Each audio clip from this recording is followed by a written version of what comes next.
don't have that instinct automatically, because remember, some of this stuff is genetic. They either have it or they don't, right? This is what it's all about, people. Attack the boy! He must know that I'm in the dog fight with him. I'm next to him side by side. We have a bond that's unbreakable.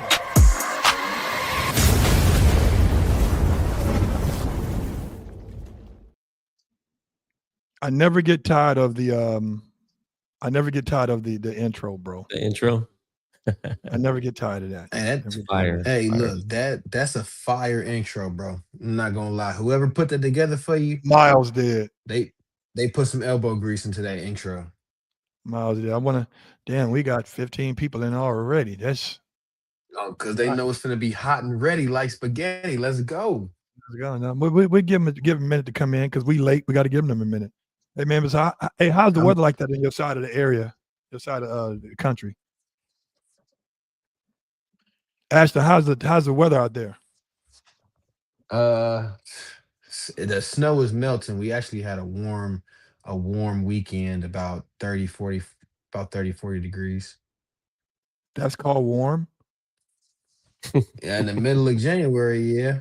It was below freezing last week. Mark, you say this view is better than this view right here? Yeah, if you wanted that, yeah, I like the other view better. I just have to. Okay. What do you think, Ashton? Let me see if I can switch to. Me off. I'll see if I can switch to landscape on my camera. I don't know if I can or not. Yeah, you can see all your pretty background, Gerald. Oh yeah, let's do that. No man. I apologize, everybody. Internet's out in our area, so I gotta rely on Verizon Wireless, the old iPhone 17. Right. And I knew that this topic it's not gonna strike a chord, but it will bring awareness, like what we're talking about. You know, so like, and I'm gonna give you guys. I'm gonna let more people come in, but I want to say, guys, thanks for tuning in. I got my guys on here. I got Mark from Nemesis Kennel, and I got Ashton from 30B Kennels.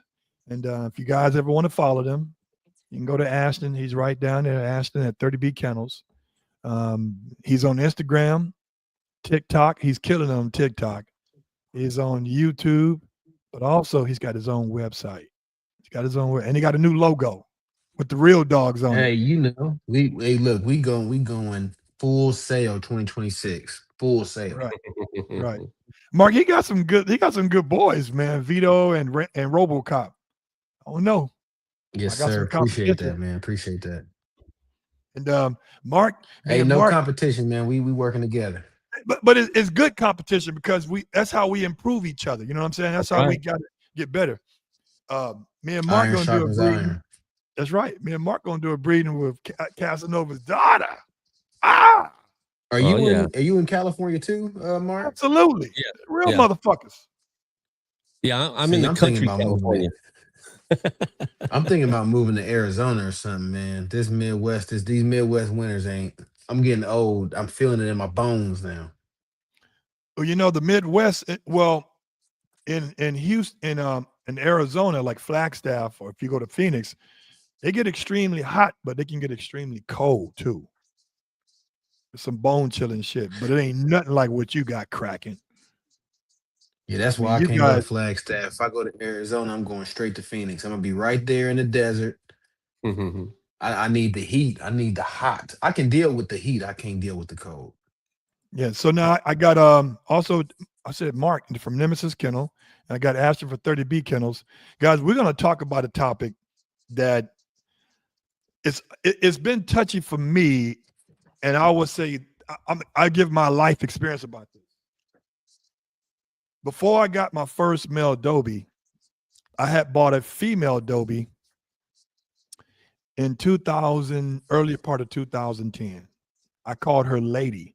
I got her from a breeder in Arizona called Arizona Dobermans.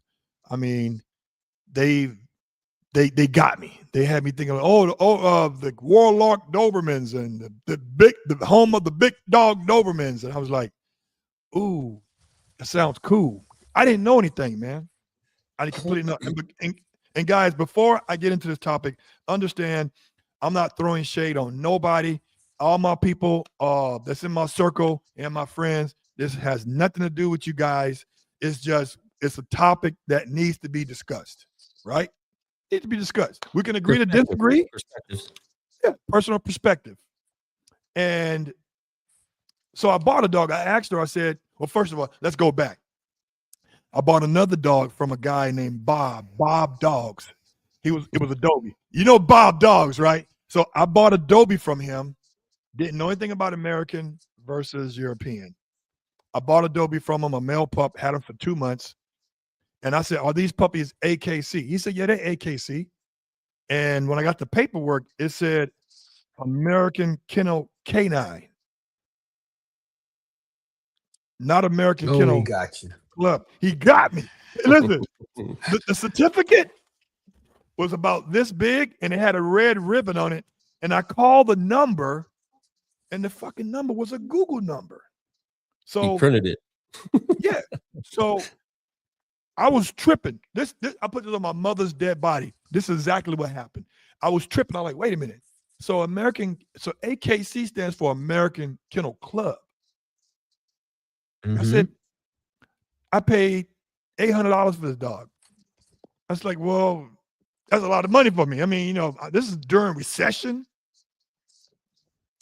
And I said, I don't want this dog no more. I said, this dog was sold under false pretenses. I wouldn't want it either. Right. So I took the dog and dropped the dog off at the Doberman rescue called Doberman Valley. I just left him there. I tied him to the front door. I called the lady and said, hey, I got a dog for you. It's a Doberman. And I let him go. Then I went and got the dog from that lady out there at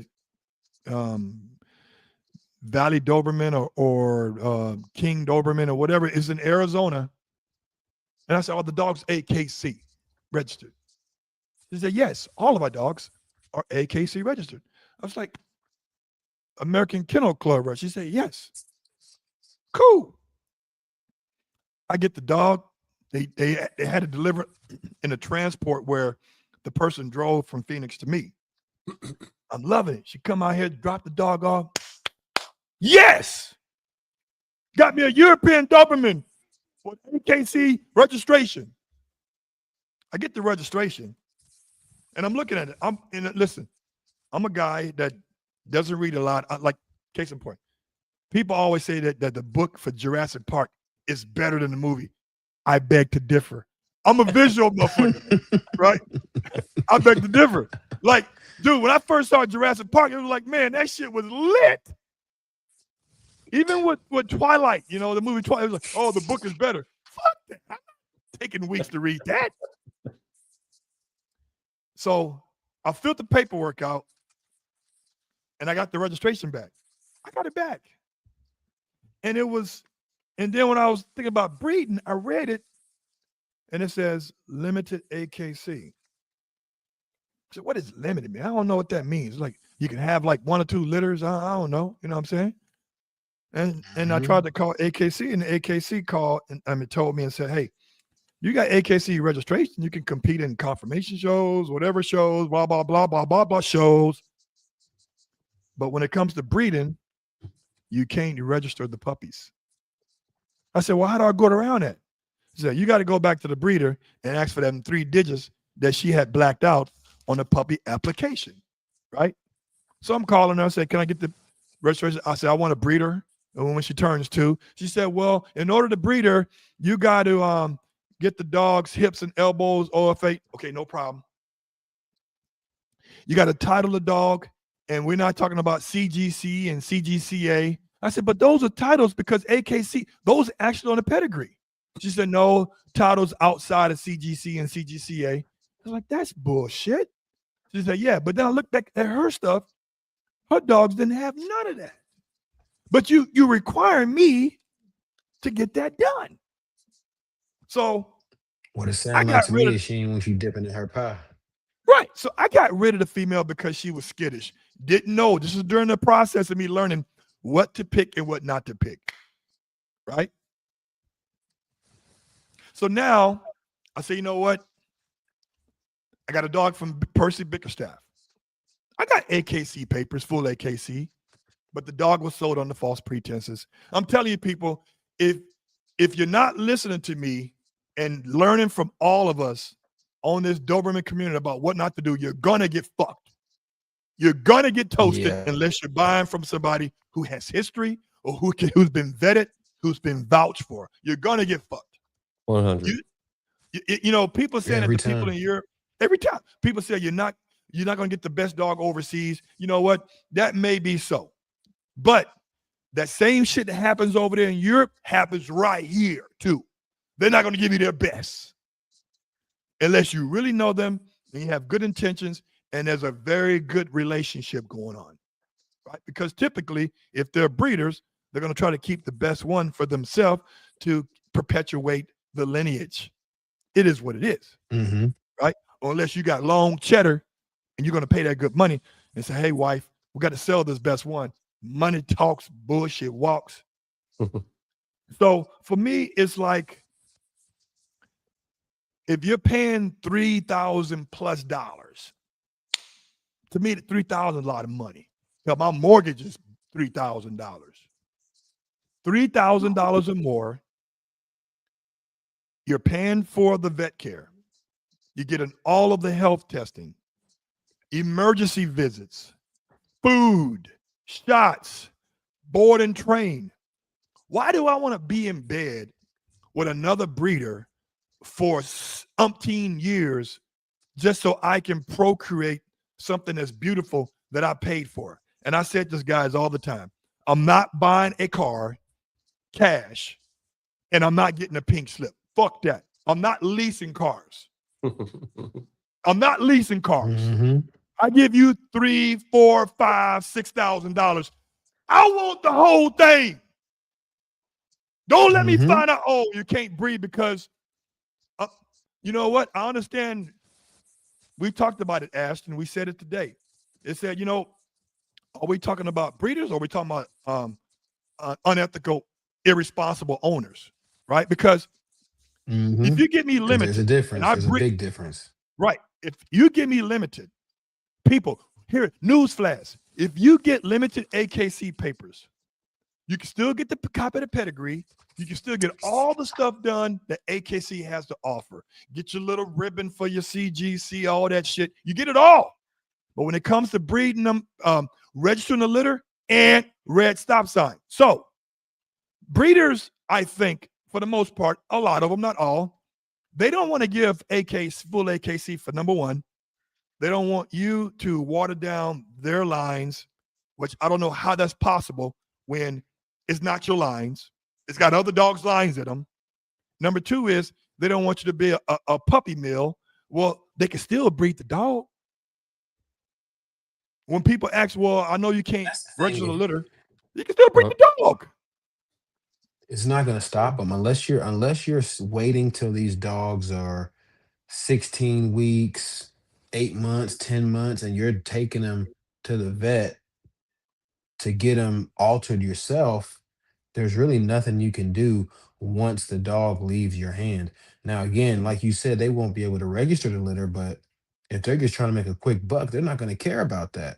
They're going to sell yeah. it to anybody who wants it for 1,500 bucks. You know what I Yeah. mean? So, I mean, I think when it comes to limited versus full, transparency is the king. Like, you need to ask your client, what are your intentions?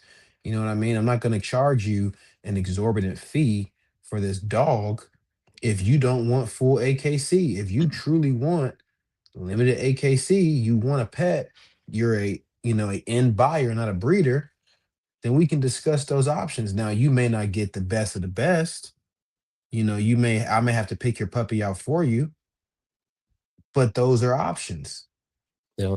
But where the deception comes in is these veteran breeders with these green buyers, um, telling people that, yeah, I'm going to give you a AKC registered dog. And so then they're under the false pretense that when this dog is of age, they can breed the dog. And then boom, like you said, Gerald, red stop sign. And now here Yeah. comes the stipulations. Here comes the, well, you got to do this, you got to do that. I got to see this. And look, don't let it be a stud dog, because they might say, well, I got to use him first. I got to see Mm. what he throws. Then Yeah. I'll let you use him. Let And me then what? go ahead, Ashton. So yeah, No, I'll say let then me what? Then you're sitting there screwed. yeah, let me give you my perspective real quick on that. So, and I'm going to go back with a little history, what Gerald just told me about his name and his brand after what, the 2 decades that he's built his name, right? The reason why Mhm. most of us breeders go to Gerald is because he's raised the standard on his stud service, right? And for us as breeders, we know that he has quality studs that we can go to and his name's on it. And he's not going to just breed off any bitch off the street, right? And that's why he's where he's at. And that's why he's doing what he's doing and educating. So for us as breeders, especially for my breeding program, the last 8-9 years, me building my name, my reputation, my dogs, the quality of my dogs, the money, the structure, the discipline, all the things that I put into my dogs, right? That's why we give options for our clients. We give different price points. They understand that if they want limited, they can get limited. If they want full, they can get full too. But you got to ensure that these people that do have full, because back in the day, all my dogs came with full. And I had personal experiences where some people have bred my dogs, lost litters, my name's on it. They're registering the litter or the puppies, and now they're putting puppies out there that have my name on it. So I know you, Gerald, your name's, your honor, your respect, your name is everything, bro. Same with here, right? I'm like Scarface. My name, my honor, my respect, and my balls are on it, right? I So like that. for I all like that that. information that I put into it and all that structure and discipline, I'm just not going to throw full AKC to any Tom, Dick, or Harry out there that wants full AKC.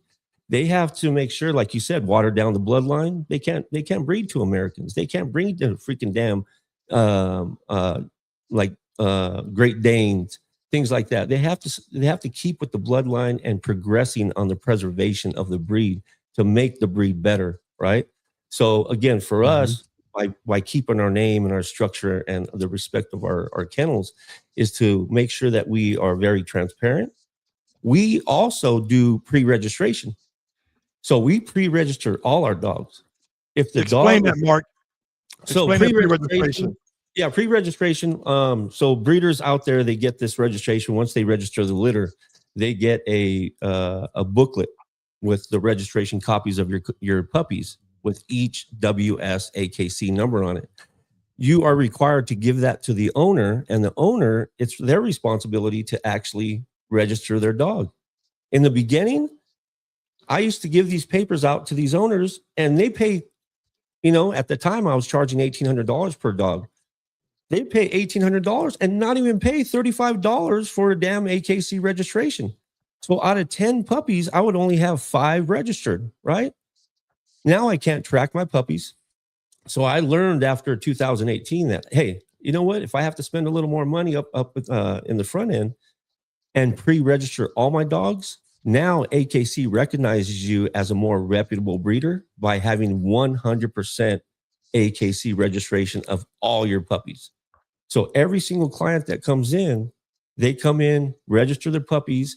They come in, they give me final payment. I come into my computer, I put it in there. The ownership transfers over to them 100%. They have copies of whether it's full or limited, but it's transferred within minutes, right? They get a registration number through their email. They have a copy of their all their registration. Boom, done and done, bro.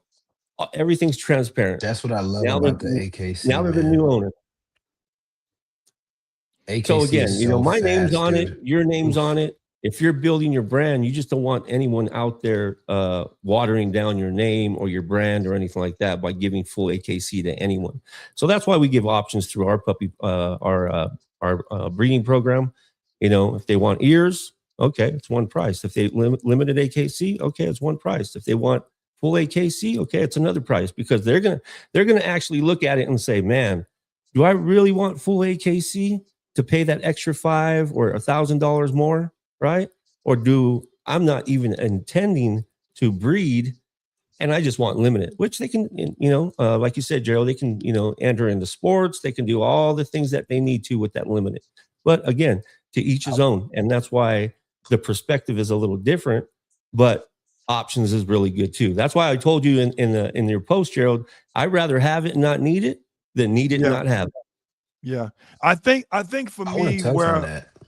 I think where for me where I have I agree with everybody with Meredith and you and all the other respectful and responsible breeders that limited should be given.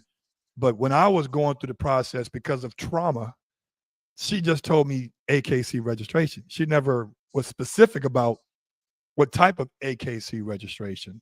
There was Yeah. no clarity because I had tunnel vision where I wanted AKC registration. Now, Sure. can papers be hung on a dog? What that means that somebody using papers from another dog to register the dog? Of course they can, but at least the breeder's name is out of the way with that, right? My thing is Mhm. that if I was having, see, you guys have more clout than I do when it comes to breeding because you guys whelp the litters. You have females, so the responsibility and the onus is on you guys. But for me, it's like they're either going to pay the full price for full AKC, or if you want just a pet $1,500, you ain't getting no papers. Mhm. You get a health guarantee, but I'm not giving you no. And the $1,500 people is for dogs that are being rehomed or older age. You just want to. Somebody brought the dog back, no refund. Brought the dog back, but you want to rehome the dog, no papers or whatever. $1,500, no papers. Here it is. I can believe in that too because not everybody's trying to be a breeder, and that is automatic. And but then again, there has been breeders that say, "Oh, I don't want to be a breeder. I just got one female." All of a sudden, they're a responsible breeder. They're taking Yeah. it to a whole nother level. Yeah. Um, Mhm. what do you think is the threshold, if there is one, for monetary reason? Let's say I spend $4,000 with you guys. You, Mark, you, Ashton. Is that number you think is suffice for limited? Or should you No, say because of the market value, it suffice for full? full. Yeah, for my See, package, and I can only speak for my breeding program for 4K. I'm doing basic obedience fundamentals. I'm doing crate training. I'm pretty much potty training them.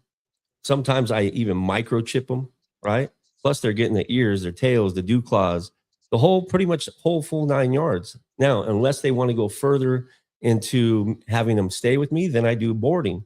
I do, pretty much feeding them. The ears I'm taking care of. I'm having them stand up by the time they pick them up. But then you're losing that bonding time. So again, at that price, full AKC, they get the whole VIP package, man. What about that higher package where it comes with the crate training and all this other shit? Because you got levels with this shit. Yep. see, What it's it's about that it's one? different. It's different for us, man. Because I have to adjust to government market because I come from bullies, right? Where there is, unfortunately, there is no limited anything. There's no pet home anything. Almost everyone who buys an American bully wants to be a breeder someday. So we're used to selling dogs 5, 6, 7, 8, sometimes even $10,000, right? Full paperwork. We don't even have to hear from them again. So going to the Doberman market and seeing that it's a more prestigious breed, but the price point is a little bit lower. I'll admit that's going to be an adjustment for me, but we have much bigger litters. You got to think, like I told you on the phone earlier today, Gerald, in a pocket American bully litter, you get 4 or 5 puppies, you are on your hands and knees. Thank you. Thank you. Some of these Doberman, they having 12, 13, 14 pups. And I'm gonna tell you guys right now, it ain't a lot of people that want to spend five, six, $7,000 on a puppy at one time. You might get one every here and there, but somebody who want to spend 10 grand, 14 people spending 10 grand on the same litter, you might play the lottery, you know. So to Yeah. answer your previous question, Gerald, I think 4K is a good price point for a full AKC Doberman. You know what I mean? With ears and tails. And I want to touch on that too, because I've been seeing a lot of jibber jabber in some of the Gigabyte Gangster Doberman forums. They say reputable Doberman breeders crop and dock the whole litter, no questions asked. How do y'all feel about that? Well, the breed standard says that the ears should be cropped and the tail should be docked, right? Now, Mm-hmm. the controversial topic of that is first of all the tails going to be done. If somebody don't want the tails docked, docked and the ears cropped, they got to pay up front everything. Because if you want to back out, at least we know that we can sell this dog all natural. 100. You know what I'm saying? But Because natural is hard to sell, believe it or not. Natural is hard to it is. sell. It A is. lot of It is. risks. And for me, it's like the new thing and Mark, you guys, and Ashton, you should be seeing this too. A lot of the European breeders, they are cropping and docking at the same time. They're not docking the tail 2 days after they're born. They're doing the tails and ears at 8 weeks because it's so many complications come with docking the tails at 3 days. The mama licking them, the stitches come out, you get the nub, you got to restitch it, and then they're still nursing, and the mom is steadily licking. Now, like even Casanova, when he was brought over, or when Gaius was brought over, the docking and the cropping was done after they was not nursing anymore. How do you guys feel about that? Especially you, Mark. I'll let Yeah. Mark answer that first. Yeah. Mark's the For more me, veteran, so Gerald, I'm you gonna let know him how I answer feel first. about that. As a preservation breeder and breeding for health and looking for the risks and being very proactive and not reactive, you know about Happy Tail. Happy Tail with working dogs, they can actually break their tail. They have to actually be amputated. So by that time, you have to pretty much amputate the dog's tail, which is actually grown into the vertebrae already, right? So I rather have a little scar tissue at the end of the tail than actually demean my Doberman in a way where his structure's off, his balance is off by having that long ass tail. And the next thing you know, he breaks his tail at some type of joint. You got to take it into the vet, and the vet says, you know what, we have to amputate your dog's tail. So same thing with dew claws. The reason why we remove dew claws is because with sport work, Dobermans always use their paws. They'd be pulling that shit out on the decoy, on the sleeve, on things like that. So that's very painful for the dogs too. So we don't like to do that. With the ears, same thing, 8 weeks old, earliest you can do them. But if you want a floppy ear, they get ear infections, yeast infections, hematomas. And then what you have to do with the hematoma, you got to take it into the vet. The vet says, you know what? There's so much blood coagulating in the ear. We have to remove the ear. So why not be proactive and do these things for the breed to keep them healthy than to rather risk them down the line?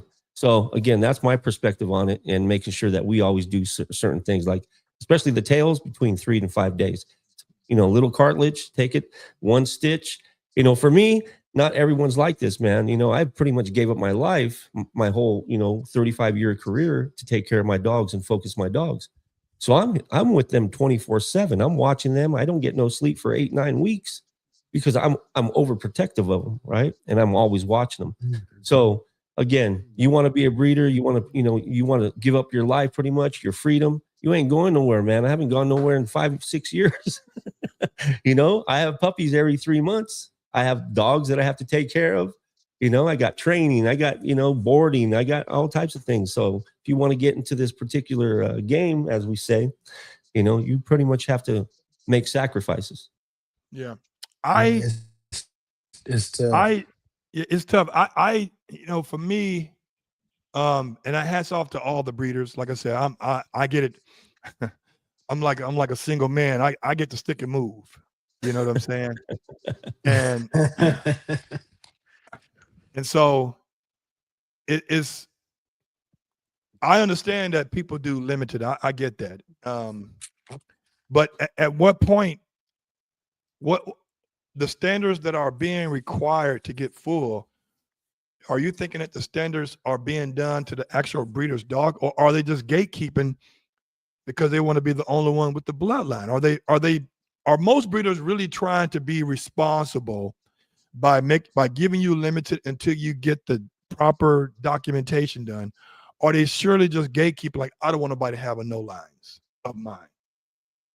Because here's my I here's my think here's, it's a mix of here's, here's my both. here's my concern. It's a mix Here's of my both. concern. But here's my concern. It if somebody comes to me, like when I got that female, I was like, man, I ain't finna tell her I'm gonna breed. She may not want to give me the puppy. Most people are gonna say, well, they ain't trying to breed, but in the back of their mind, they probably are want to breed because it's a beautiful dog.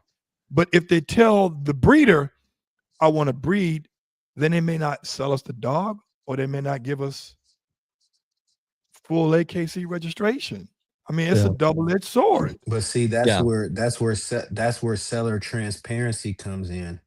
Because as a seller, if you present the options before the buyer even inquires, there's no gray area. You don't have to lie to me. Listen, if you That's want to right. breed the dog, I'm going to give you your outlet to breed the dog. I'm going to make sure you get a dog that I deem as a high quality, good representation of of what I created.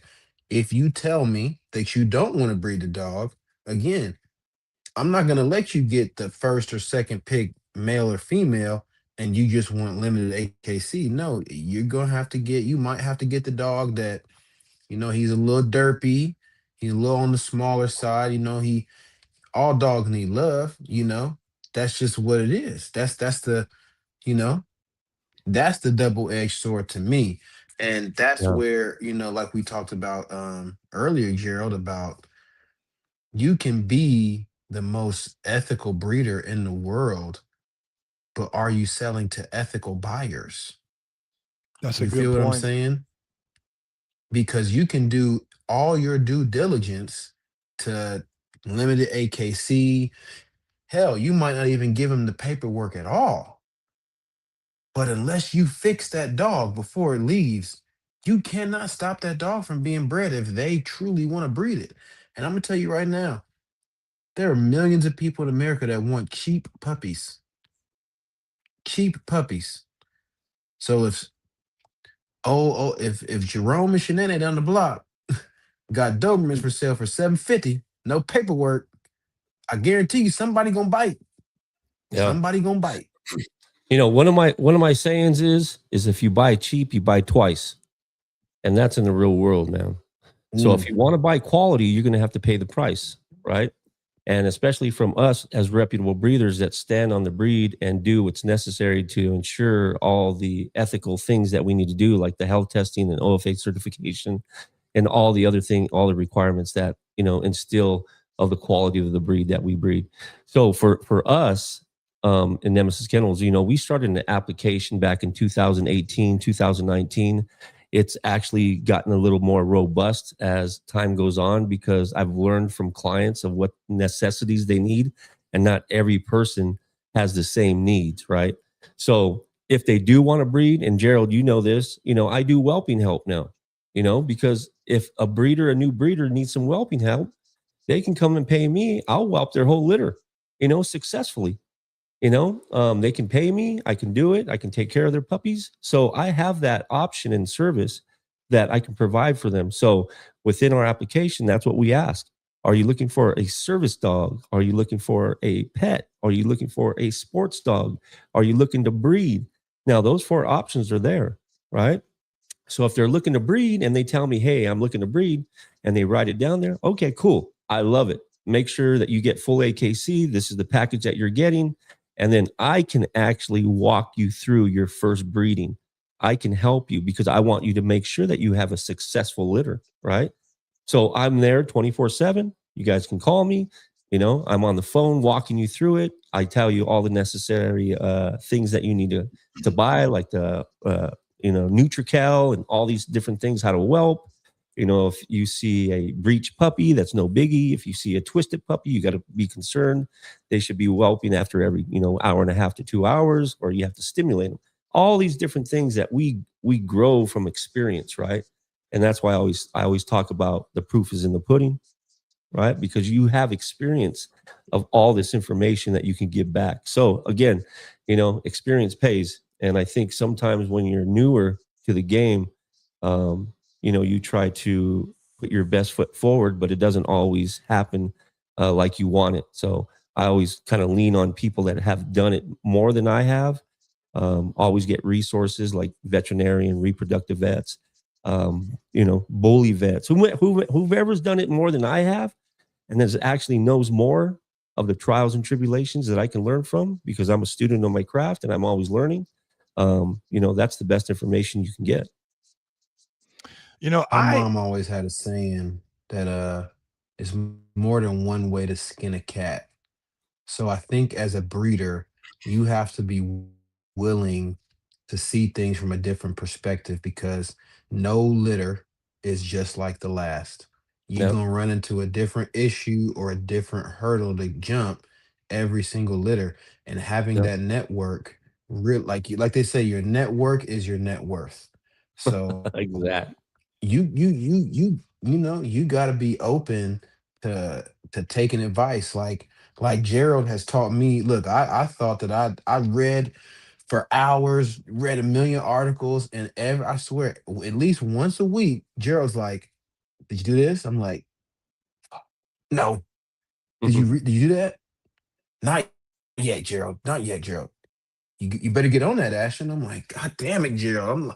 I feel like I'm back up talking to my damn dad. Shit. But it's Keeping stuff that you I need to accountable. hear, and I know he's not. Yeah, and I know Gerald's not saying it from a I'm sunning you standpoint. He's saying it from Sure. I made these mistakes. I want to see you succeed. So please make sure you do this and listen to me, young buck. You know Yeah. what I mean? Listen to me. Yeah. When I was in corporate America, there's another thing that we said: we rise together, we fall together. And especially in the Doberman community, the network of breeders that we have, I think we all bounce off each other and, we can always learn from each other and raise each other up. So, the thing is that I made a on my and guys, check out my mini series. It's called Rise and Guard. I've had both of these guys on. I'm dropping them twice a week. They're 15, 20-minute segments. It's to the point questions with to the point answers. We may not have all the answers, but we speak our mind about it. And I say this because it's like, are we are breeders nowadays? Are they more gatekeeping or are they educating? Are they keeping everything close to the chest because they know that one good answer to a question that somebody has will put them out of business? And I always say, this is like a pizza, man. When you get a pizza from Domino's, Pizza Hut, I love Pizza Hut Italian sausage. But when you're getting a pizza, man, it's cut up in slices. And it's cut up in slices to share. And then, unless you're like Kimber Tall Kennels out there in Pennsylvania 10, 15, 20, 30 years ago, where you had 30, 40 goddamn females and all these studs coming in from Altobello, unless you're them, there's enough puppies for everybody. Listen, me and Ladabelle got 3 litters. We got 1 litter dropped already, another litter dropping next week, and another litter dropping in about a month and a half. There still ain't enough puppies for the calls. So you still gonna have to ration it out and refer them to people that you rock with. yeah. So I'm gonna say here, if you need a puppy now, where are you located? Colorado. All right. try Rocky Mountains. Where you are in North Dakota, all right, try Heifer, right? Where you are in near Gary, Indiana, where Michael Jackson's from, call Ashton. Are you in LA? All right, get with Nemesis. Everybody else, I can't vouch for you, dog. You know what I'm saying? So for me, it's still enough for everybody to go around. That's what I'm saying, right? It's like, And but when we I speak felt about limited, I listen. I don't tell anybody what price to sell their putts for. I remember I was talking to. She made a good point. Shout out to Tasha. She made a good point at Hepper Kennels, Hepper Doberman. Follow her. She wrote down. She texted me how much she's charging to do all this whelping, all of the care, the aftercare, etc. I was like, God damn, are you charging yourself? She said, hey, this is my time is money, That's right? right. So she has a price structure based off of that. That's why I don't dictate on what you or anybody else should sell your dogs because it is a labor of love, right? But then what are you neglecting? Like they got a ranch, bro, a real farm ranch. I'm talking about the land is farther you can see, and they got thousands of fucking buffalo, right? So she's taken away of what makes real money to deal with these puppies. So I get the method to the madness on why she's charging this much for this dog, right? Got to know your value. Right. So I hmm can't tell somebody, I can just tell you what I pay, what my budget is. But then again, as you guys already know, because you guys are buyers of the breed, you always go over fucking budget. You always go in there saying, hmm I want $4,000 for this dog, and I'm gonna pay no more than $2,000 for shipping. And then when the motherfuckers start saying the euros, depending on what day it is Yeah. really higher than you think. Then hmm guess what? You're gonna go over your budget because at the end of the day, you're looking at the bigger picture, right? Yeah. So, I You, mean, you know, let me. Gerald, to your previous point, I think it's two sides to that coin when you said gatekeepers versus preserving the breed. When I look at people like myself, Nemesis, you guys are helpful breeders, right? You love the Doberman breed. You want people who want to educate themselves, experience the breed. You want to make sure they have a positive experience. But then you have the other side of the coin. And I feel like that's the TikTok side, right? Where it's almost like people are trying to steer everyone away from Dobermans. They're like, oh, it's becoming a fad breed now. Oh my God, Everybody yeah. wants Mhm. one now. And it's like, bro, I'm gonna tell you guys, as somebody who bred American bullies for close to 10 years, pre-pandemic, people didn't even know what an American bully was, right? We were still getting called pit bulls, low riders, staffies. Nobody really knew what it was except for our niche community. After COVID, the breed blew up. Now it went two ways. It went the exotics and it went, the American bully, right? And you got pocket, standard, XL, etc. I didn't get upset when everybody wanted an American bully. You know why? Because I love those dogs. I live with them. I experienced them. I bred them. So when people will come up to me and want education on the breed, I'm not going to steer them away. No, I'm going to tell them the pros and the cons of the breed. Every breed has pros and cons. But these people want to be in your world. You feel me? Yeah. And I think the common misconception is, and Nemesis, you can probably attest to this more than anybody right now. They think that everybody wants to breed Doberman, but Doberman, they're like the Cadillac of dogs. Like everybody not built to breed those dogs. You know what I mean? Everybody's not. They're a very vocal, sensitive, and emotional breed. You give one Doberman too much attention, the other one's mad at you for the rest of the day. You Yeah. know what I mean? So I think that people have this false pretense that everyone who asks about the breed, is interested in the breed, wants to get a puppy, is attempting to be a breeder. And they're not. People just like the dogs. Correct. They're a beautiful breed. They're a beautiful Yeah. breed. So, I say this to the TikTok gatekeepers, to the I'm gonna call out every breeder and tell you if they're ethical, if they're not ethical, if you should shop with them, if you should not shop with them. Let me tell you something. You're not gonna stop nobody from wanting to spend their money. You're That's not gonna right. stop them. If they like what that guy down the street got, they gonna spend money with that guy down the street. I'm sorry, baby. Just stop it. Hey, one thing, Ashton, that I got on TikTok the other day was so funny because my wife's a monetary sometimes, and she watches all the comments when it comes in because I can't answer all the questions that come in. And some lady says, Tell. Oh, I'm already excited for this one. Tell me. Tell me. she says, this lady says, because they're asking me, are they American or they European? I said, no, they're 100% European, bloodlines. And they're saying, well, if they're born in America, they ain't European.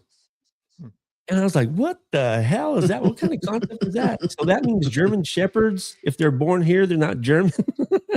If they're Frenchies, they're not Frenchies. If they're born here, I said, I don't understand that way of thinking, So yeah, that's so funny. You get all these little TikTok people up there, and it's funny. But that's a way for us to go live.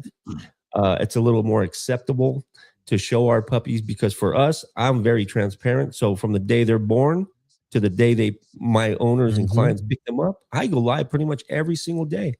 They see how we desensitize them, how we structure them. We do aptitude testing, temperament training. I mean, we do all types of different things, but everyone's gonna, have those people that have those comments. So yeah, it's pretty funny, man, how TikTok is though. Look, You the know what? funniest comments for me, man. Oh, go ahead. My bad, Gerald. Go ahead. I want to answer this question, and I want to reiterate. Shout out to Quake C4. He's asked the question like, do limited breeding rights go hand in hand with AKC limited registration? I'm purchasing a puppy with breeding restrictions until full health testing is complete, which I fully understand and accept. That is correct. With limited breeding rights, limited AKC, it's the same thing, Yep. just said differently. Sure. I think this breeder he's buying a dog from has a great intentions with, okay, I will let you have full breeding rights, but you got to get all of the health tests. Now, to what extent the health tests, whether that means getting the hips and elbows or if they're certified at the age of 2, that's going to be between you and them. But yes, check with them on that, on how many things have to be tested. Requirements. So you get with them. Yes. I want to touch bases on that TikTok shit, man. I'm trying to be real cool with this, man. Real cool. I'm trying to be No. Let it go. Let it go. I'm trying to be real cool. Full out, man. So everybody knows that, if you're on my team and you friends of mine, if I saw a shirt and the shirt says, I don't fuck with people who it says the t-shirt has them in letters. It says you had to figure it out because it had only the alphabets. It says I don't fuck with people who my people don't fuck with. And it was called it had the letters up there. So you had to what the hell IDFW, like what the fuck was that? Like, so let the truth be told, I don't fuck with people who don't you know what I'm trying to say, right? And I don't fuck with people who fuck with people. You know what I'm trying to say. But these people, the vitriol of them going after William Regal Doberman is astronomical. And they're not going after the person that bought the dog. Yeah. Nobody's fucking with Simone. Sure. Everybody fucking with William. And I'm like, yo, because I'm talking to him on a weekly basis, like, yo, you know what? Keep it PC. Don't give them nothing to bite on. Ignore the noise. You're going to get that in the Doberman world. You're going to get that in the breeding world, period. And so I'm looking at these two individuals. And the other one's a guy. And they're being very vocal about him selling the dog, and they calling him a backyard breeder. They not knowing anything about this guy past, not knowing he'd been in the military, not knowing he served his country, not knowing that he's an actual veterinarian. They're not knowing this. They don't know that he has half an acre in the outskirts of Atlanta where he built the kennel. Well, Peter has came out. AKC has came out to vet his property. He sat down with Peter. He took his health test off his website because people were using his information. Now, what he probably did, he's put the AKC number up there with the actual certificate date. You don't want to do that, people. Don't ever show your certificate date on your AKC. Give them the AKC number all day long.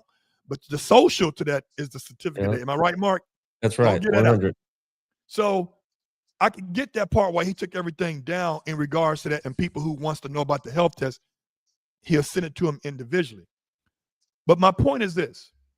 When you're doing this right here at people, you see that finger? I'm pointing at you guys right now. Mm-hmm. There's 3 more pointing back at me. Don't let me find out who your breeders are. Because if I do, I'm lighting their ass up. They better be walking on water like Jesus Christ. Because every breeder that on this planet in the United States can't check all the boxes with their dogs. Because you know why? There's no perfect dog. Exactly. There's So no perfect they anything. are riding him, making themselves relevant over this one guy who sold a dog who they probably want to sell a dog to or refer them to a breeder they rock with so they can get a kickback. You're going to go in on this guy who got everything done right. There's no other box he could have checked in regards to this. And you're making yourself relevant off of his name. Your breeders, all I got to do is put it out there and say, people, find out who, blah, blah, blah, blah, blah, kennel, where she get her dog from, where you get his dog from. Bro, I promise you. Yeah. I promise you, whatever breeder they got those dogs from, they got some fucked up shit that happened too. We all did, because a smart man learns from his own mistakes. A wise man learns from other mistakes. That's right. You know, like Biggie says, more money, more problems, right? So when you reach a different level, especially with high-end clients like that and exposed, you're going to get a lot of damn critics, man. So you know what was what crazy? I think it is? What? What I think it is, right? And I'm gonna say this. This is just my opinion. You guys can chime in on it if you want to. A lot of the people who I have seen with the most to say about William and Simone, I've noticed one thing in particular. None of them are breeders themselves. They are all end buyers. They're all end buyers. So what my epiphany, my hypothesis is, a lot of these people, you same way with you, Gerald. You had tunnel vision. You seen a dog, you wanted a dog. A lot of these people, they search up Doberman on Google, and Google's going to show you whatever picture is getting the most hits. There's no there's no denying that the European look is favored over the American look for the All most day. part. A All lot day. of these people, seen European Dobermans, and they always blame it on, well, I wasn't educated. They see European Dobermans, they want them, and they get sold an American Doberman. They love their dog, so they're forced to advocate for their dog. So now, when it's time for them to breed their dog, and no one's checking for the puppies, they have to attack the people who are getting the sales, the people who are getting the clout, the views, the clicks, right? Because reputable and established American Doberman breeders are not focused on European Doberman breeders. They don't care, because they gotta worry about their clients. They gotta worry about taking their dogs to the AKC and showing them getting those pretty ribbons. They don't care about what we got going on over here. It's the people who are envious and jealous. They're the ones that are talking the most, the ones who want the clout, not for what they can produce in that whelping box, but for what jibber jabber they can spew out their mouth on TikTok and get however many millions of views. So, that's right. William, if you watching this, we support you, brother. I support you, William. Hey, there's a saying that you guys probably seen. It says, I'm not taking constructive criticism by anyone that hasn't constructed shit. You know what? Mhm. Hey, what's the other one that the guy said? Everybody want to do big boy shit until it's time to do big boy shit. That's right. That's right. You know, 100. the crazy part about it is that had he sold the dog to anybody else, nobody would have gave a fuck. He has sold dogs to I'm not going to say the other people because it's all on. You can already search it on his Instagram. But he's sold some dogs to some high end clients. I'll be honest with you. I wouldn't mind. I've sold dogs to high end clients. Ben Simmons and Flex and Steve Harvey. I mean, usually like Steve Harvey's wife Margie has never plugged me one time. But when I tag her ass, she ain't saying it ain't coming from me, right? The people that mean the most to me, that I cater to the most, are the average people, man. Those are your supporters. Yeah. Mm-hmm. And it's like everybody's making. So when I was talking to him, he said on my podcast. So I'm not telling you something in confidence. He said on my podcast, he said he went to PETA. He went to PETA's headquarters, and they had a talk. And they said, PETA at the end of the day said, we want you to neuter and spay all your dogs. And he asked the question and said, hey, if we do that, where are the purebreds going to come from? You go to the rescue and we just get mixed breed dogs now? He said, that's why he said at one of his reels, the Doberman is gone. The Rottweiler is gone. The Shepherd is gone. And people took that 30-second clip and didn't even watch the hour-and-a-half video where he had 2 paragraphs before that shit. And my thing is like, it's no winning with nobody. They want you to adopt and don't shop. Now, here's the deal. Some people, I'm not saying their names, they buy the Doberman, and you guys know who we talking about. They buy the Doberman, but then they rescue a few animals to like make it look like a cake that's been baked with and been glazed with lemon glaze, but it's actually really piss on there. It's baby powder.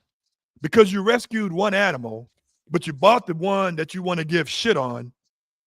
Let's talk about it. You ain't riding those folks where you bought the other dog from that's a pedigree dog that you rescued. Dude, there's a lot of fucking Malinois that's being sold every day. I see, dude, it's amazing. Like the Malinois is the new Frenchie, man. It's like I see soccer moms, plain yogurt granola soccer moms that got infant babies, and they popping out It's the a damn dangerous SUV. game. It's a dangerous Yeah, they're popping game. out the SUV, going hiking with 2 strollers, 2 babies, one 1-year-old, one 2-year-old, and a Malinois on the side. And I'm like, wow, the Malinois is high strung. And you're telling me that we got a problem in the Doberman community? How about all these Malinois that's spinning around in a fucking crate because your hiking is sleepwalking to them? Mm-hmm. That's why you're able to rescue Malinois, rescue other breeds. You know what I'm saying? And at an alarming rate. But we're not talking about It's so funny though, Gerald, because people will, again, back to TikTok bullshit. People will say, "Oh, the Doberman is becoming a fad breed. Everybody's getting Dobermans." Have y'all checked the AKC most popular breeds? Doberman ain't even cracked the top 10. no. They ain't cracked the top 10. So let me shut up. It's weird, man, It's because crazy. it's weird because so now we get back to the topic because we've ventured off. I see now you guys are making me see a little bit why limited versus full. But let's say this. Let's say we made a standard of I give you full AKC. Once you get all the Embark DNA testing done, whether you get it from Embark or AKC, let me stop plugging Embark because I ain't got paid one damn. They ain't giving me no discounts on that. Right. They gave me no discounts, people. Let's say many dogs tested. no. that you get the DNA testing done, whether it's through UC Davis or whatever, and you get the hips and elbows OFA certified, not pre-hip exam.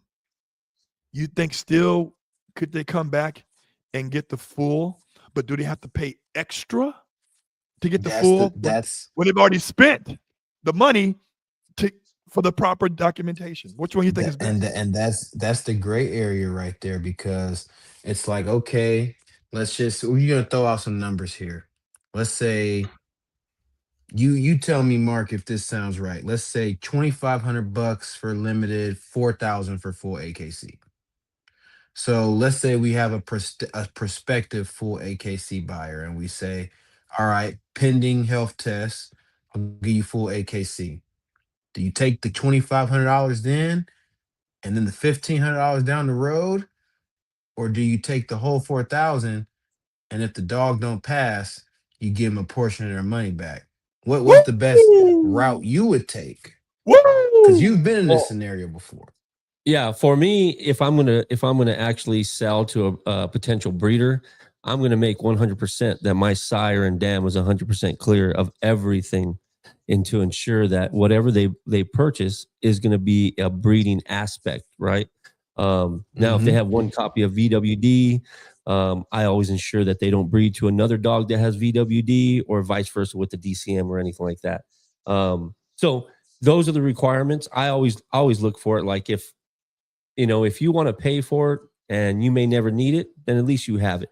Like in my instinct back in 2016, when I had Nemesis and I got him from Gerald and Tara and Gloria, I wasn't gonna breed, man. My wife just wanted a dog because she loved our female after 2 years, and I came back to Gerald and I said, hey, let me see if I can breed Nemesis with one of your other studs. And he's all, well, you have to do this, you have to do that, you have to do that.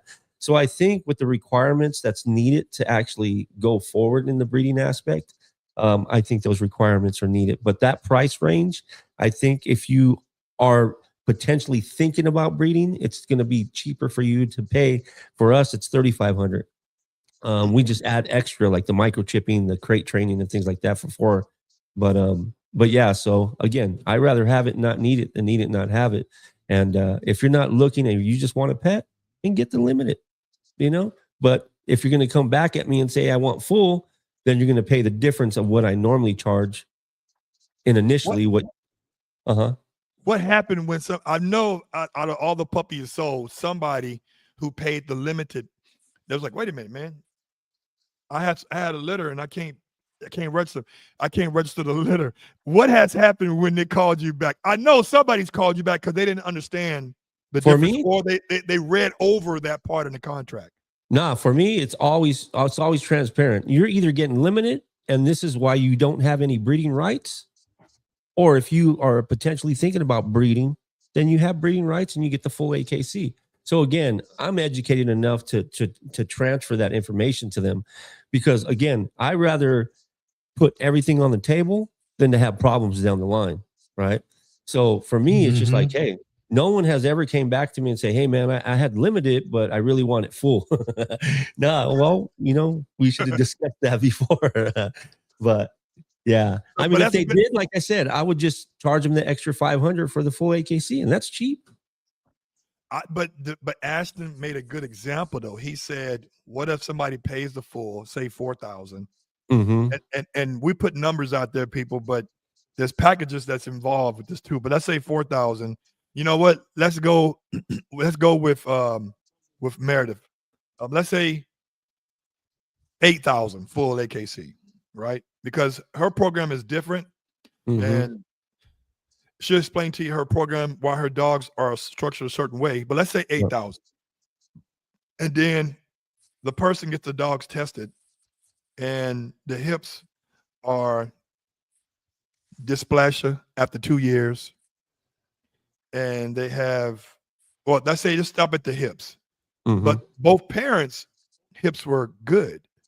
And remember, nothing's guaranteed. My question is, do you think the buyers are entitled because now they don't want to breed that dog that has hip dysplasia because after the getting certified 2 years later, you think the buyers are entitled to get the difference of making the dog limited, like the $2,000 difference now? Or should that be mentioned in the contract? It should be stipulated in the contract, but I think by being a reputable breeder and having that your word, right, and you stand by your kennels, that if that did happen, then I would kind of try to make them whole in some way, where I would, give them some money back if they're not going to breed down the line. That's just from my perspective, but again, I rather save face. But again, we put up all the front end, like you said, nothing's guaranteed, but it shouldn't come back at that if you've done all the requirements for your sire and dam. So I don't know. And you know, I'll and here, say I'll say a common practice in the bully community, right? So let's say, like as Gerald's example, a dog came back dysplastic. Um, Obviously, we would ask you, hey, show me the X-rays. Okay, dog's dysplastic. This dog shouldn't be bred. Fix this dog immediately, right? Once you show me proof that that dog is fixed, if we have that level of rapport, that level of trust, let me replace the dog. Let me get you a better specimen. You paid for a full registered, show worthy, work worthy, what have you. Give me the opportunity to replace that dog, right? At my next litter. I'm not gonna be one of those assholes that says at my nearest convenience, not, oh sorry, I already pre-sold this litter. No, you trust in me, let me take care of you. That's Yeah. how I see it. Yeah, and everything, again, we offer a 1 year, guarantee for our dogs. If anything genetics happens to the dog, we'll replace that puppy.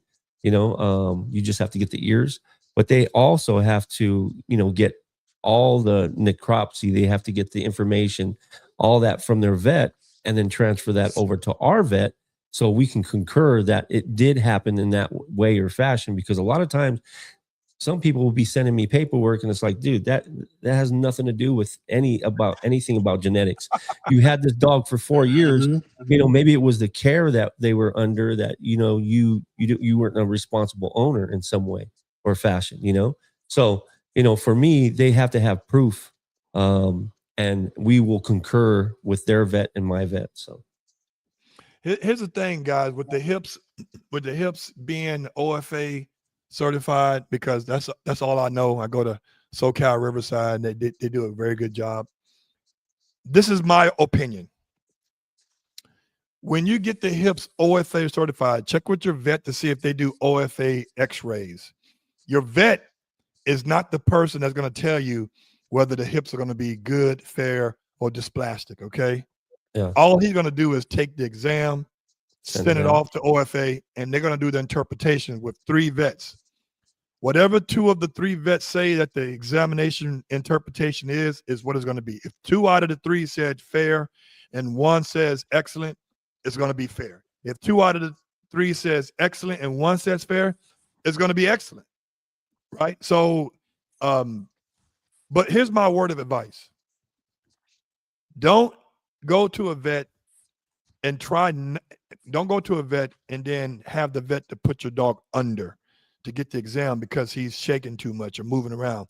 I always say, have the dog natural. Don't have him under anesthesia when he getting his OFA exam, because here's the deal. The x-rays, the interpretation is being done by OFA. They don't know if your dog was under anesthesia or not. So now, while the dog is under anesthesia, Show different results. He can be too relaxed. Mm-hmm. And now the hips look dysplastic. You want him to be aware and his hips tense, where they give the authentic review of the hips in live motion or in a conscious state. Don't do it while the dog's under, because he just won't lay down. Listen, don't vet techs see this shit all the time where dogs are fidgety. They know that they press that button and then it's okay. These are good pictures. Don't put them under. What do you guys say about that? Yeah, I agree. I agree to that. And I think certain tests you can get normal or excellent, or you can get fair or normal. I think it's either the elbows or the hips. I'm not sure which vice, but I know our dogs have some excellent, some normal, and then some fair. Yep, I agree. Like you said, if the dog is just too relaxed and he just loses a goose, limp, gimp, it can tell a completely different story. Yeah, I I, I concur. Yeah. Let me ask you this. Let me ask you this, guys, before we get out of here and we take some questions and comments before. Where do you guys see the the breed going in what direction in regards to the well, we know that genotype wise, I mean phenotype wise, that is going towards the fact that the more impressive look, the European look, right? But in regards to the genotype, what do you think, guys? What do you think the breed is going towards? And what I mean by that, let me elaborate a little bit more. I see that the breed is still going in a direction where it's all about the looks and not about the workability.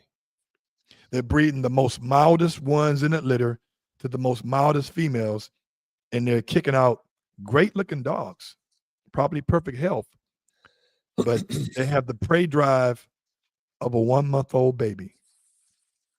There's none. Where do you guys see the Doberman breed going? In what direction? Go ahead, Ashley. I feel like it just depends. I feel like it depends on who you ask. I'll say that because we have some people who are breeding, and Gerald, we've talked about this on previous lives. A lot of American buyers just don't have the time or the outlets for high prey drive dogs, high energy dogs. So there are a number of breeders, especially American Doberman breeders. They're breeding for that milder temperament. Like when I see, these videos and they say, oh, the Doberman's so sensitive. You see these derpy pictures of Doberman with birthday hats on, their ears down, and they're just looking all, bright eyed and bushy tailed. But then you got the other side of the coin, you got breeders like us, and we're breeding badass dogs all around. I feel like soon there's gonna be a clearer line in the sand because me personally, I don't want no skittish dog. Yeah, I told you, Gerald, when I first started getting Doberman and those first two males didn't cut it, they had to go. Simple as that. They had to get out of here. And now every dog gets tested, every dog gets tried. Do you have the courage? Will you bite something? I didn't get you just because you were handsome. I got you because you were bred to be a personal protection dog. Yeah. So as far as the genotype on where the breed goes, I feel like there's going to be a clear line in the sand. You're going to have to really do some research on, do I want a calm dog or do I want a dog with some fire behind him? Yeah. Yeah, I agree in somewhat. We pride our kennels in a lot of confidence in our dogs. A lot of our dogs that we do home, our owners and clients do a lot of work with them out in the field with protection sports, and we get a lot of feedback all the way from New York to West Coast that even our females and males are been evaluated very highly in the workability, with the confidence they're learning quickly. You're going to have some dogs that, again, with owners, they just want to be a pet, right? But so how we promote our breed is we're looking for a responsible owner that will take one of our dogs that has a high prey drive, very confident, great temperament, no behavior issues, if you put the structure in them, but they have the potential to reach their full potential if you want to put them in these sports. Doesn't mean you have to. And remember, Dobermans are very codependent and very an emotional dog. So they pretty much structure themselves around your lifestyle. So if your lifestyle dictates that you're always running, you're always doing certain things, you're always putting them in certain environments, doing environmental training, they're gonna rise to the occasion to be that particular dog. Now, if you want to just chill with these particular Dobermans, they can be a lap dog too, but you got to understand, when it's time to turn on, they're going to turn on. So for us, and I sent you all my embark, Gerald, with the coefficiency, we most of our dogs are 44, 50, 59, in those ranges. And we're breeding, out of our bloodline, but at a level where these dogs come with all that structure and potential. Consistency. Yeah. So,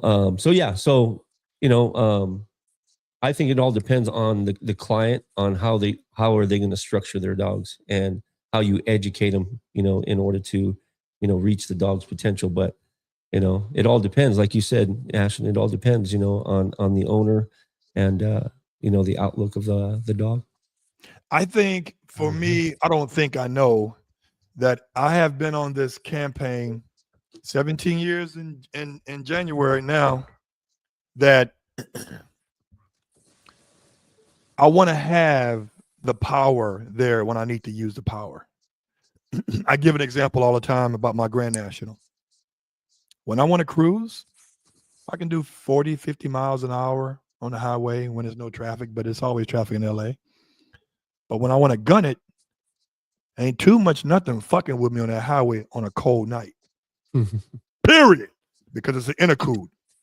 So for me, it's like I've been strategically breeding to females that have some workability, right? Therefore, I even the chances, because I know my boys, you guys know, I'm not keeping no dog that's not showing the signs that I want up at 5 or 6 months. Facts. Because, I got Alonzo and Brody are the trailblazers. They are the standard for me, right? So if I breed my boy to a woman, to a female dog that has the ability or shows the signs, that I'm just increasing the chances so that when and if people want to do rally sport, dock diving, barn hunting, course luring, IPO, ring sport, PSA, Mondio, personal protection, they have something to build on. That's right. They have something there, right? I have a friend of mine, I call his name out, Laddie, is king of the white Dobermans. That's all he breeds is the off-color Dobermans. And I asked him everyone, he got another white Doberman because one of them he had to put down, they had cancer. And this white Dobie, he said, he has no drive. He doesn't go after nothing. I said, well, Laddie, you used to having dogs that have a little bit of drive because that's how he gets the dog to stand on their hind legs and bark for people and all that Venice Beach shit, right? And for the first time, he's like, dog has no drive, but he's a white dog. I said, Laddie, that's not you. And to me, it's like, that's kennel blindness. That means that you're in love with the dog. I get it, but he can't be a demo dog. Now, for me, if my dog don't show any kind of signs at the age of 5 months, because now it's a minimum 6 months to get him. But of course, my boys over there in Europe, they tweaking the paperwork that he's 5 and that he's 6 months, but he's really 5.5, depending on how large they look. But I think I'm going to always campaign workability in my lines. And that's something that's inside the dog. And if I keep doing that and I keep versus preaching it, if I just show it, people understand, okay, yeah, I see what he's doing now. That's right. I see what he's doing. But let's get some comments here, guys. Yes, sir. Let me see here, and then we'll let you guys go. Dewan Blakeney. I've always, as I always sold every puppy, it is a pup until health test requirements were passed. Clients that had the option to pay for the remaining balance for breeding stock. It serves the client because if the dog doesn't pass the health test requirements, the client has has paid for the useless dog, which usually legal to a client wanting another dog or money back. Ain't nobody getting no money back because there's no guarantees in this game. Denise Ash, I'm curious, what is an average Doberman puppy with full registration going for these days? That comes from parents that are Shih one titles. I haven't bought a puppy in 15 years. Hey, inflation is changed. So whatever you thought 15 years ago, scratch that shit. 3 times as much. But They it was like everywhere. 18. It's It's like just yeah, everywhere. yeah, $1,800 ears and health guarantee at the time when I bought mine. Ain't no dog you gonna get with titled parents. $1,800 full AKC. If you do, you better check that AKC information. And I bet you the first 2 letters are gonna be WZ and not WS. Hmm. I know the price is probably all over the place, but what is the average?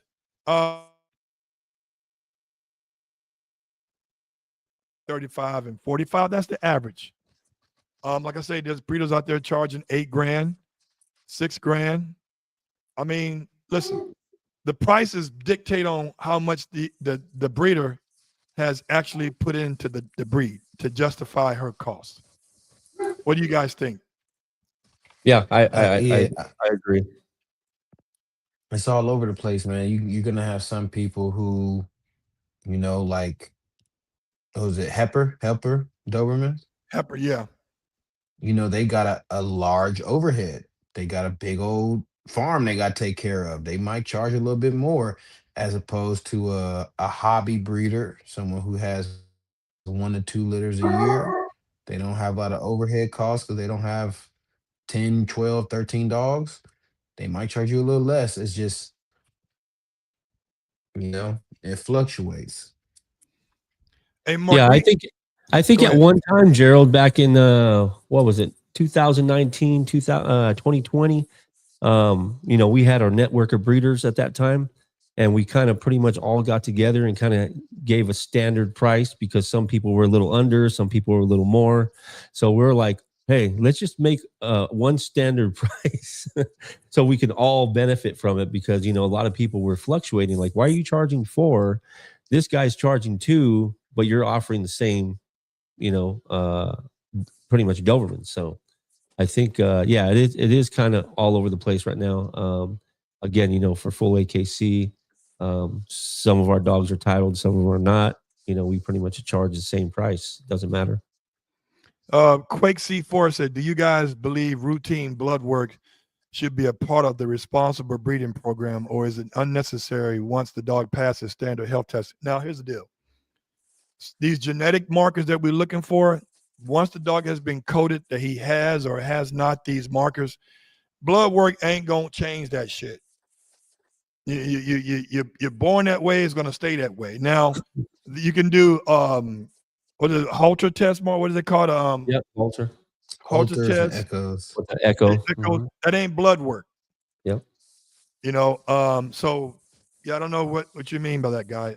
Yeah, for us, and I would always recommend this for any type of owner with any type of dog. It doesn't matter what breed, because we believe in not over vaccinating your dogs, and some vaccinations stay in the system for a long period of time. Is to do a titer TITER test, because a lot of times if you're over vaccinating your dogs, that can cut the length of your dog's longevity and can risk your dog's health.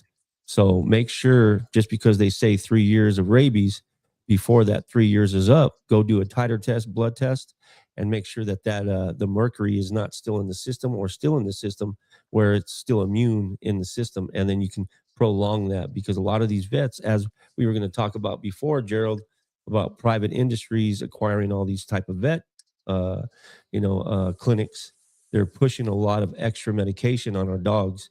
And, especially with flea and tick medication, they have pesticides in them. So I would always suggest doing a titer test, which is a blood test for your dogs, to ensure that your dog is still immune with those vaccinations. Let me give a California Rottweilers. Dude, I want to say this guy right here, whoever this is, you got a dope ass logo because he got our California flag on there. Is that some dope shit? Yeah, that's cool. It says you shouldn't. He said you shouldn't have to pay full until the dog passes the required test if there's a stipulations in the contract. Everybody's contract's different. Yep. And let me see what this guy says right here. That isn't correct. Some will put the right dog in the right person's hand that they know that they will benefit from down the road and will sacrifice money to do so. I don't remember what part that was pertaining to. It all depends on the individual breeders. Yes, 1,000% agreed. Okay, you agreed to whatever comment. There you go. Listen, guys, I want to say, I want to say thanks for coming on the show. Shout out again if you guys want to follow Mark at Nemesis Kennel. Just type in the word Nemesis Kennel. He's got his own YouTube channel. He's got his own TikTok. He's got his own Instagram. He got a bunch of Instagram. He got his own Facebook. He got his own his gadgets he be getting off of TikTok, having me buy the same gadget. He got his own tattoos. Got my own tattoos. He does his own tattoos too. I He like My own that, branding. My own shirts. Yes, he makes his own t-shirts. Shopify. And if you guys want to follow Ashton at 30B Kennel, so he got some dope shit cracking. He's on TikTok. He's on YouTube. He's on Instagram. I think you got a website. You got that yet? Website's getting restructured right now. Restructured. 30downkennels.com. And guys, if you guys want to get on my weekly newsletter, please subscribe. The link is in my bio on YouTube, on Instagram, on TikTok. Click on the link. Say and subscribe. It's free. It costs you nothing. You get. I spend money for you guys to get something for free. Guys, I want to say thanks for coming on to the show. Yeah, somebody named Kitty Cat. Love Nemesis Kennel. That's not your wife, man, chiming in under somebody's name. No, that's one of our owners. Thank you, Kitty. I always say, guys, that's beautiful right there, man. Appreciate it. I always say, guys, at the end of every podcast, stay resilient, but be responsible. Until next time, peace.